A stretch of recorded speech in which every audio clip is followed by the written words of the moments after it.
দর্শক, এবারে নির্বাচনে খবর জানাতে এখন যাব ভোলায়। সেখানে আছেন স্টাফ করেসপন্ডেন্ট আফজাল হোসেন।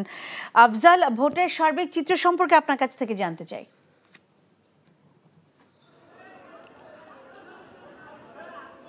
হ্যাঁ লিনা, আমি এই মুহূর্তে রয়েছি ভোলার মনপুরা সমেতপুর মাধ্যমিক বিদ্যালয় কেন্দ্রে। ভোলায় মূলত আপনাকে জানিয়ে রাখি আপনার মাধ্যমে দর্শকদেরকে যে ভোলাতে মূলত দুটি উপজেলায় ভোট হচ্ছে, চরফেশ এবং মনপুরা।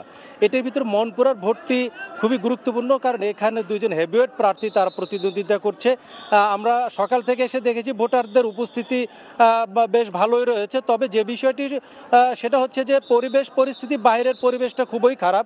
এখানে যে এলাকায় যার সমর্থন থাকে তারা দাঁড়িয়ে ব্যাপক স্লোগান দিচ্ছে অপোজিশন এবং ভোটারদেরকে বিভ্রান্ত করছে প্রবেশের দ্বারা, এবং তারা রাস্তায় দাঁড়িয়ে দুই পাশে দাঁড়িয়ে তারা বিভিন্ন রকম স্লোগান দিচ্ছে এবং একটা বিশৃঙ্খলা পরিবেশ তৈরি করছে।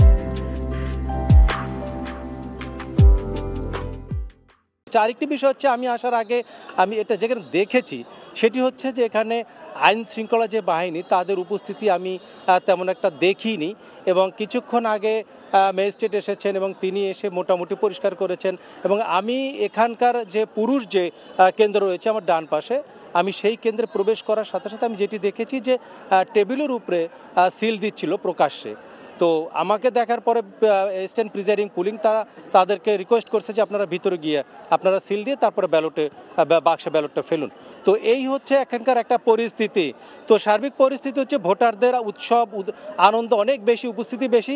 যদি পরিবেশটা আইন শৃঙ্খলা বাহিনী রক্ষা করতে পারে, আশা করা যায় তাহলে ভালো ভোট হবে। লিনাতে এই ছিল ভোলার মনপুরা থেকে সর্বশেষ ভোটের খবর।